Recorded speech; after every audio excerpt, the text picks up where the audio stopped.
feasties and feastettes. Obviously can't forget the ladies, the little feastettes. This is kind of an in memoriam to 2020. For those of you who know me on a personal level, you'll know that 2020 was supposed to be my no longer doing music thing. I was going to dump it all into 2020, and I quit my cushy job. I was like, all right, I'm just 100% doing music. And then you'll know that in February, beginning of February, I guess I was diagnosed with this extremely rare condition called Eagle syndrome, which basically turns the ligaments to go from my skull down to my clavicle, I guess. Instead of them being loose to being able to move, they're hardening and turning into bone. So it's like actually cutting into my esophagus a little bit there, and it's giving me like ringing in my ears and just a bunch of nonsense. I mean, it's a little harder to breathe, whatever. But I'm fine. I have to have surgery this year, but we'll get through that as that comes along. Then promptly after that, the entire world shut down. So I had a bunch of gigs lined up. I had a bunch of tours set up. Everything was gone. Everything was thrown to the dumpster promptly. So, for those of you who joined my channel here, and for those of you that, stuck with me, went to my shows, bought merch, things like that, I appreciate you. And yes, you guys were the ones who kind of carried me through this time. So today I'm going to do a little bit of a thank you and kind of catching you up on what I'm doing and what I'm going to be doing moving into the next, and I guess into this year. So first, let's give some shout outs. Big shout out to, we have Chattabrewchee. I played there last night for their New Year's. It was awesome. Always have a great time with those guys. Mike, Brian, Doug, Ingrid, Sarah. I mean, the list goes on. They've been great to me. They take good care of me. I always like to go entertain them. So they are very important. So that's a big shout out to them. Thank you guys. Then tonight I'll be playing at Line Creek. You got your Line Creek right there. They're in Peachtree City, Georgia. And amazing people there. CJ, Scott, the whole group. They do a lot of really great stuff. The Conserve Georgia beer and the whole setup behind it is amazing. So if you're ever in the South Atlanta area, just try to find them. It's in Peachtree City. It's a really cool spot. And hopefully I'll see you tonight. I think I'm playing 6 to 9:30 or 6 to 9. So definitely come out there. Another big shout out to, here we go, Schoolhouse Brewery. Schoolhouse Brewing is in Marietta, Georgia. It's on the north side of Atlanta, kind of catty-cornered a little bit. It's actually really close to where Atlanta United does their training, which I think is really cool. I mean, I kind of nerd out about that stuff, so that's pretty neat.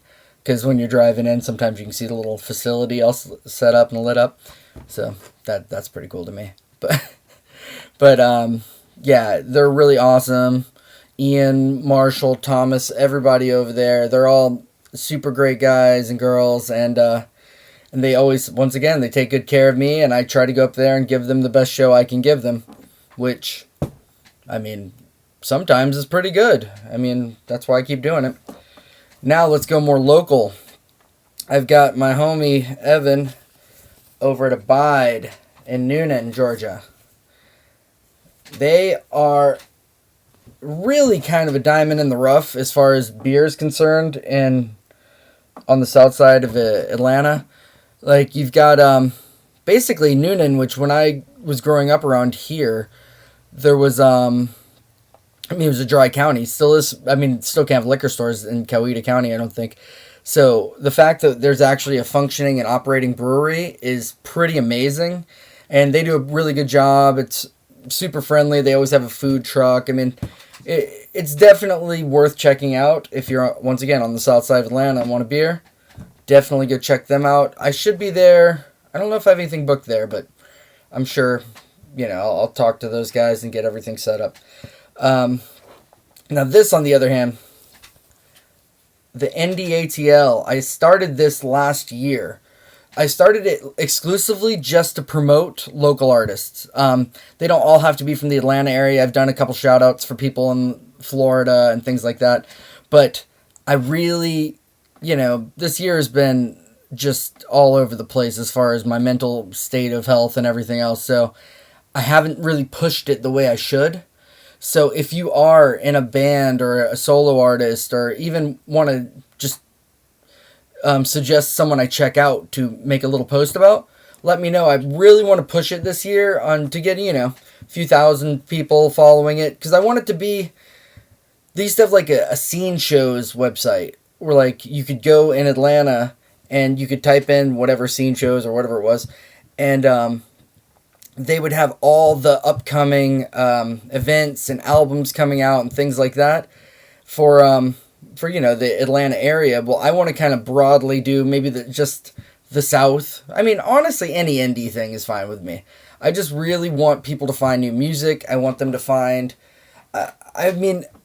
for all you could be a fan of mine and have never heard of my buddy Josh Ferguson, and then I put a post about him, and then all of a sudden... you're into his jams, and then you might find out from him about someone else. There's no way, there's no loyalty as far as, fandom, as far as I know, or as I'm concerned. If you want to like me, you can also like anyone else. It's not like, oh, I'm listening to him, so I can never listen to whatever. No, if you listen to me and you want to check out, I always promote, Priska. She's great. I also promote the Pussy Willows.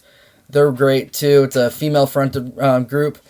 They're awesome. And definitely, if you have the ability to go check them out live, which is harder, obviously, but if you can go, support them, buy merch, buy things like that, that'd be amazing. And, I know I'm saying this to my very select few actual followers that watch these videos, but I do really appreciate all of you guys that watch these and go through all this bullshit with me. Because, honestly, without you guys, I don't know what the fuck I'd be doing. So, another gig run, my gear rundown, a lot of people have been asking me, what do you play? This is kind of a little rundown. My pedal board, when I'm doing all these acoustic shows, there's 3 pieces that I normally have on there always. Always definitely 2, but I added a third one midway through the year.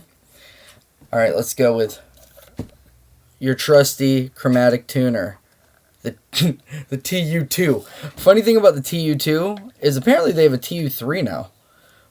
I've had this poor thing for so long. I don't know if you can see the corners are all beat up. Everything about it's a stomp pedal. I don't know what you expect it to look like, but it's beat up. I put a pink on it because everyone and their mother has one of these, so I don't want someone to oh no, that one's mine. So, thank you, boss. I know a lot of people are into the boutique game exclusively, and they don't appreciate what Roland and Boss, what they bring to the table. Honestly, if you're in the pedal game, truly in it, and you're making boutique pedals, it's hard to say, or it's hard to be completely against what Boss has done. They really are a standard. Do I think that other people make awesome pedals doing other things? Yes. But do you have any idea how many albums have just their shitty distortion pedal or a blues driver on it or something like that? Just basic run-of-the-mill, stuff you can get for $100. Thousands of albums. Thousands of great artists have used those. So obviously, if you're going to get a Klon or something like that and drop a couple G's to get this exclusive boutique pedal, then yeah, it's going to sound awesome too. But it doesn't discourage how many amazing artists and how many just people have been out there creating with these Boss pedals. I have several on my board now, when I'm doing the acoustic ones. I use my tuners. Sometimes I'll throw the vibrato on there. It's actually on there right now. But yeah, sometimes I'll throw him on there. But my distortions, I use, I've been using that blues driver for 20 years, and I love it. I don't care what anyone says about it.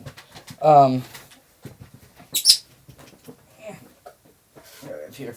There we go. Classic Distortion. I actually just picked this up this year. I never had this before. I just picked it up for the sake of having it. I mean, it was like 30 bucks.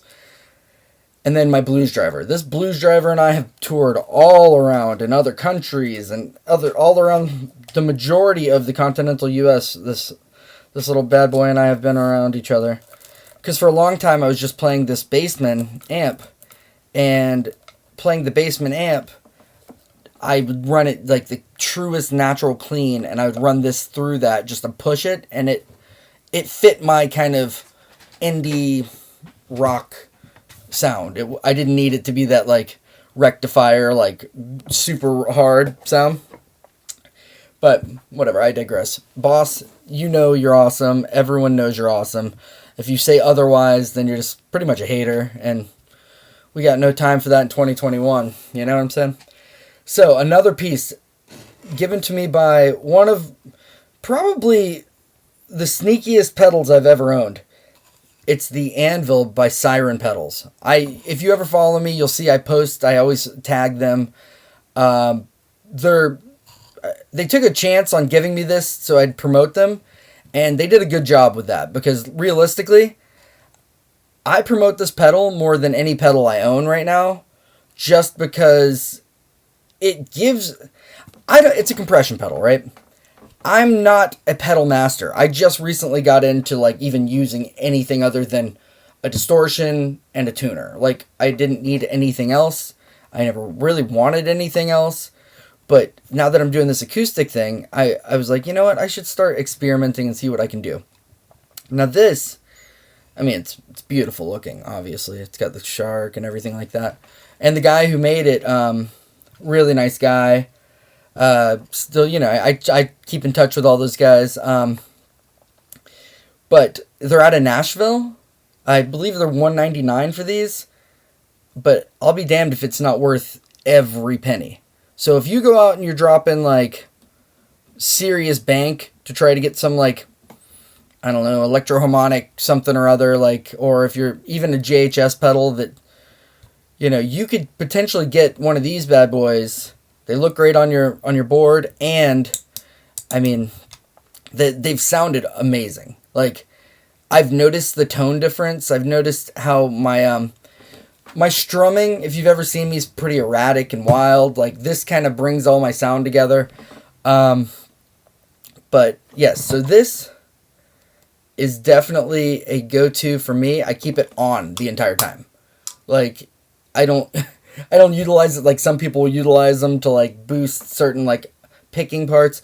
No, I'm like a fucking caveman when it comes to pedals. So I use this constantly. I just leave it on. It makes everything I do sound better. It could be all in my head, but I'm making money doing it, so I don't give a shit. I think this sounds better when it's on than when it's just sitting on my board, just being run through. So definitely check this out. Honestly, you know, they're always putting out new stuff. You should definitely check that all out too. Okay. So this one's my newest piece that I bring with me. It's really interesting. I did a little mod to it because this was made for me. So it's all handmade for me individually. I picked the color, everything. If you can see the color, it's kind of like a teal. So I put 2 new knobs here because we had the white knobs, and my little stubby fingers, every time I would try to turn them, I would end up turning the other knobs. So I doubled up the little black ones in the middle just to kind of change it. But this is actually a chorus pedal that does just like a ton of just awesome things. So I want to give a shout out to 12th Hour. They're out of Massachusetts. Well, it's basically just a guy out of Massachusetts, and he makes some really, really cool stuff. Yeah, I mean, and decent pricing. So if you do, however, you know, ever need something, you want something custom made for you, reach out to them on Instagram. That's how I met him, on Instagram. We were just talking. Actually, we were talking about how great Boss pedals were, coincidentally. But great guy, super friendly, super, you know, like you'll definitely enjoy the product. So definitely check that out. I'll put all the links to all these guys. I'll put Siren in there. I'll put 12th Hour in there, and I'll also, I'll put Boss in there. But I'm pretty sure if you've ever been into a guitar store and threw a rock in a direction, you hit a Boss pedal. So, or at any show ever, really. Now this is my Christmas present. Really, this is what I got for Christmas. I'm very excited about it. I finally joined the JHS family. Because in my life, I've played around, but I haven't really ever owned a tube screamer. And so I was looking at them all, and then I started getting, overwhelmed. Because, when you start talking to tone snobs, they're like, well, obviously you want to get an 808, or you want to get a TS9, or you want to get if you can get the whatever, the 01, blah, blah, blah. They all have their versions of what is the best pedal. So I was like, when I saw the Bonsai came out, I'm Japanese.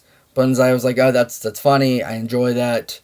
And then the fact that it has every single type of tube screamer ever, including, which is pretty funny, the Keeley mod and the JHS mod, which the JHS mod is powerful as shit. I think they call it the strong mod. But it is everything else kind of runs through a traditional tube screamer. It's not each of them sound. But then his is boom. Which, I've never met him. But he seems like a pretty soft, gently spoken man.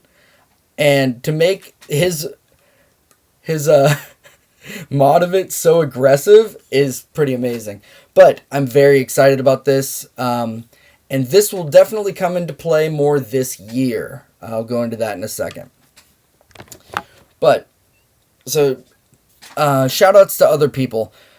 Keith, down there in Alabama. He's awesome. I had a great time hanging out with him, smoking a cigar last night. Great dude. Let's see, what else? I've got all this stuff all over my... Oh. Big shout out to Aaron. Without Aaron, this whole thing would not work. My music wouldn't work, my videos, my everything, my t-shirts, legitimately, everything I do hinges on her assistance. And so, obviously, above everything and above all other people, Erin's the most important person to me. She's the most important person in my life. And so, therefore... big shout out to her. And then I want to give a shout out to Lil Fred for getting me this Worry Stone. Oh, it looks really cool in the light. Ooh. A lot of people know that I'm an asshole. And if you didn't, now you know. So this is going to help me, it's kind of concave to my thumb.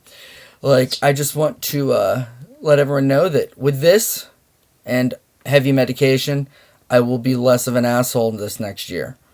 Maybe. Who knows? When I do this, I feel like I'm like Bob Dole or some presidential person.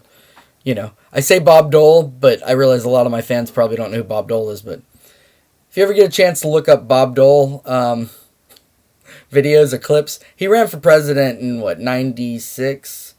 And he's like, Bob Dole. And he has... Because I want to say he was a war veteran or something, so his hand was kind of like this. So sometimes they'd hand him a pencil and shit, and he would always be like, And so, whatever, I don't know, I'm old. But, yes, thank you so much, Lil Fred. And today, I'm going to come over there, and we're going to watch some Cobra Kai. Another thing, don't sleep on Cobra Kai. Go watch it. If you have Netflix, go watch it. Season 3 came out today. Today is New Year. Happy New Year. Woo! But... don't sleep on it. Go watch that thing. It's awesome. You will thoroughly enjoy it. Especially as me, a Karate Kid fan. I love it. I personally thought it was amazing. But let's see. What else was I was going into some other thing. Oh, this year brought a lot of awesome things, like the Make America Feast Again.